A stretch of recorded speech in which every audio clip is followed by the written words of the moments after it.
Heavy snow, fragile sovereignty, and a remote tweet from Washington showing a US man's full support for a Japanese lady who is not his spouse.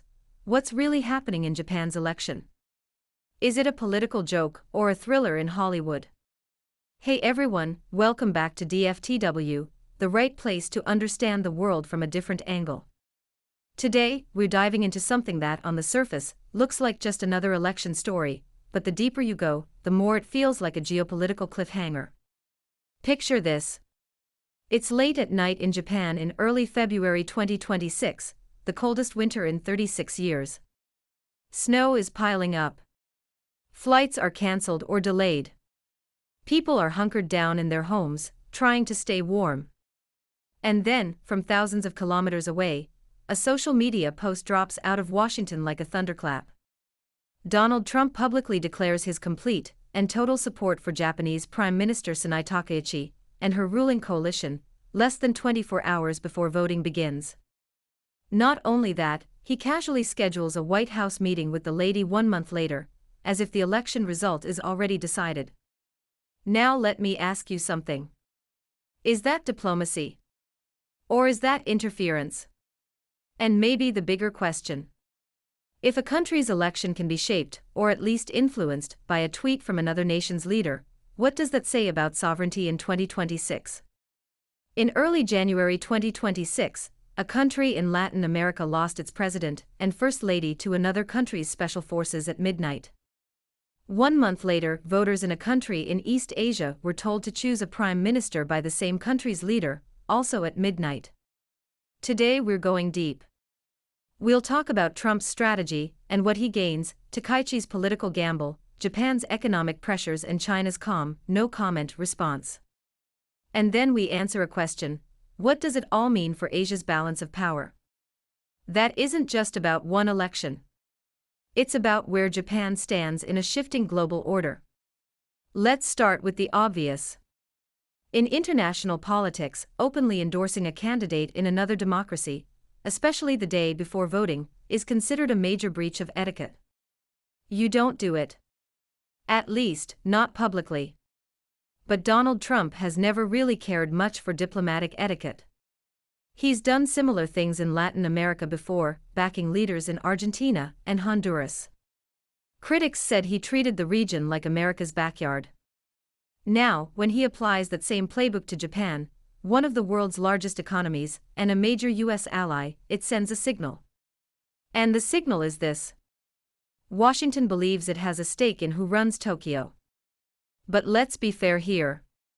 Why would Trump do this? Simple: alignment. Under Takaichi's leadership, Japan has strengthened military cooperation with the United States, expanded defense spending, and supported US-led strategies in the so-called Indo-Pacific. From Trump's perspective, that's valuable. Trade deals. Defense procurement. Strategic alignment against China. That isn't about friendship. It's about leverage. When Trump praises a trade agreement for bringing huge benefits, what he's really highlighting is that the deal works from an American standpoint. And here's where it gets interesting. By scheduling a White House meeting before votes are even counted, he creates the impression of inevitability. That can influence psychology. Some voters may think, well, if Washington already expects her to win, maybe that's it. Others might feel the opposite. Why is a foreign leader acting like he owns our election? That tension matters. Because elections are emotional as much as they are rational. Now let's talk about Sanae Takaichi. She's not an accidental politician. She's long been associated with Japan's conservative wing. She supports constitutional revision, stronger defense capabilities, and a firmer posture toward China. In recent years, Japan has dramatically increased its defense budget, aiming to reach NATO-level spending of 2% of GDP. That's historic for a country whose post-war identity was rooted in pacifism. Takaichi represents a Japan that believes the world is more dangerous now. North Korea is launching missiles whenever it is not happy. China is expanding its military reach by day and by night. Russia's war in Ukraine has changed global security thinking. When a strong neighbor wants to beat you, you have no other choice but suffer. From her supporters' view, she's realistic. From the critics' view, she's accelerating Japan's rightward shift. From the neighboring country's perspective, she is reviving the Japanese imperialism and militarism. And here's the political paradox. Her personal approval rating is strong. But her party, the Liberal Democratic Party, is weighed down by corruption scandals and fatigue from long-term dominance. It's the classic case of a leader more popular than the machine behind her. So what does she do? She goes all in. She ties her political survival to expanding the coalition's majority. If she fails, she resigns. That's not cautious politics. That's a high-stakes gamble. And in that context, Trump's endorsement becomes more than symbolic. It becomes oxygen. But oxygen can also be flammable. Now let's zoom out from strategy and look at everyday life.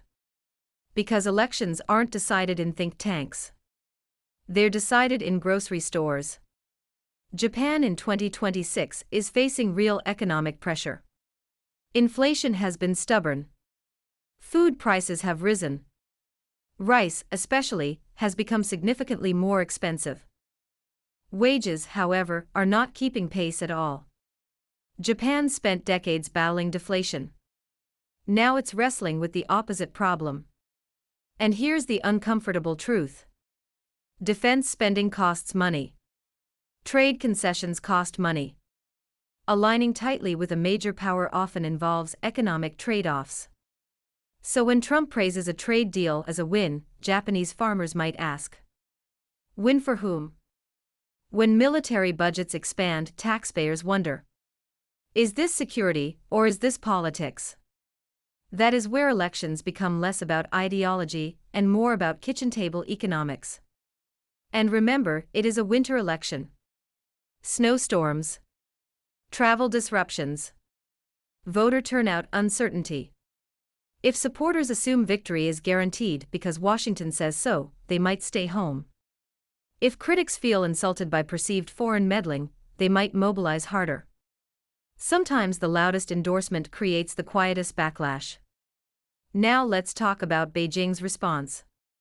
When asked about Trump's endorsement, China's response was simple. Japan's election is Japan's internal affair. We have no comment. On the surface, that sounds neutral. But in diplomacy, silence can be strategic. China could have condemned the interference. It didn't.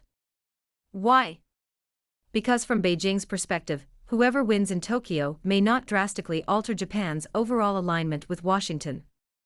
Japan has been deepening its integration with the so-called U.S. Indo-Pacific strategy for years, not just under one leader.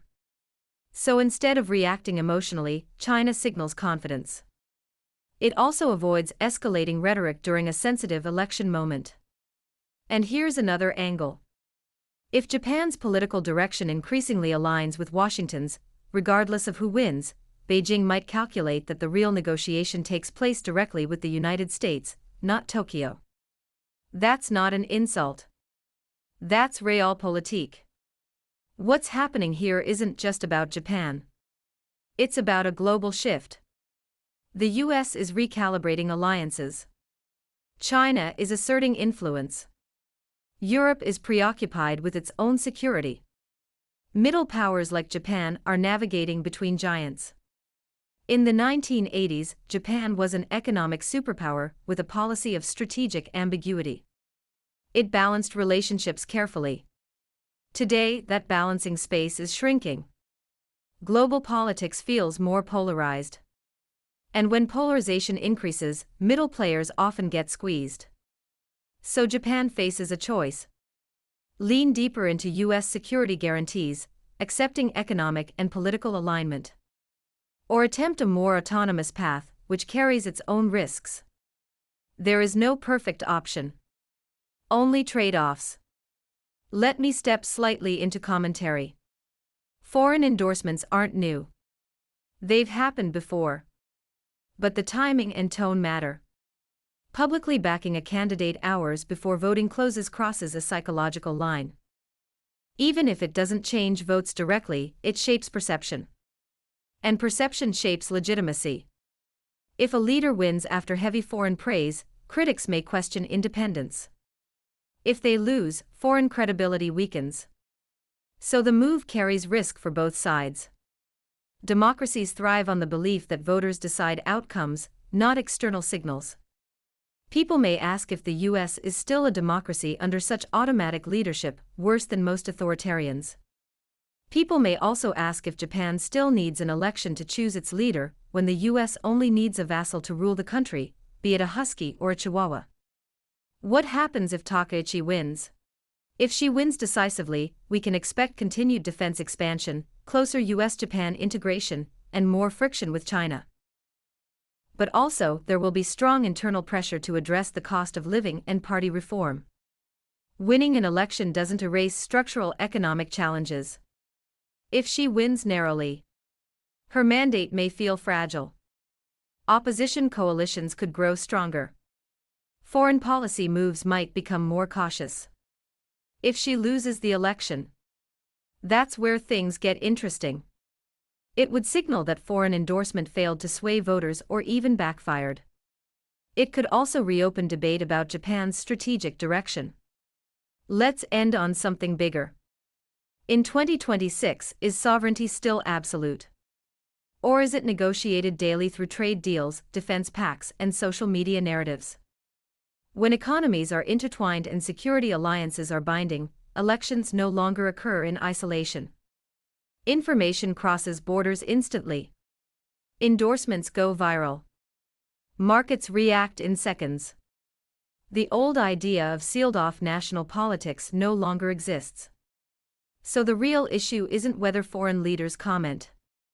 It could be how resilient domestic institutions are when they do.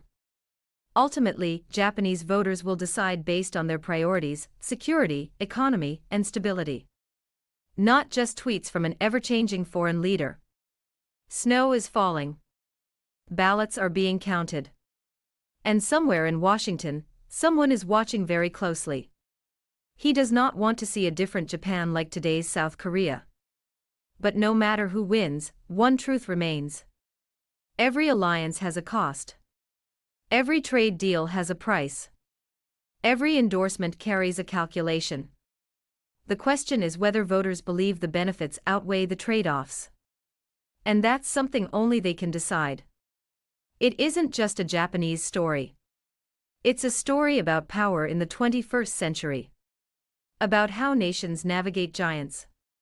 About how leaders gamble with momentum. And about how ordinary people, standing in line at polling stations in the snow, ultimately shape history. Thanks for staying with DFTW and watching the episode. If you found this breakdown helpful, thoughtful, or even just thought-provoking, hit like, subscribe, and let us know your take in the comments. Do you think foreign endorsements matter? Or are voters smarter than needed?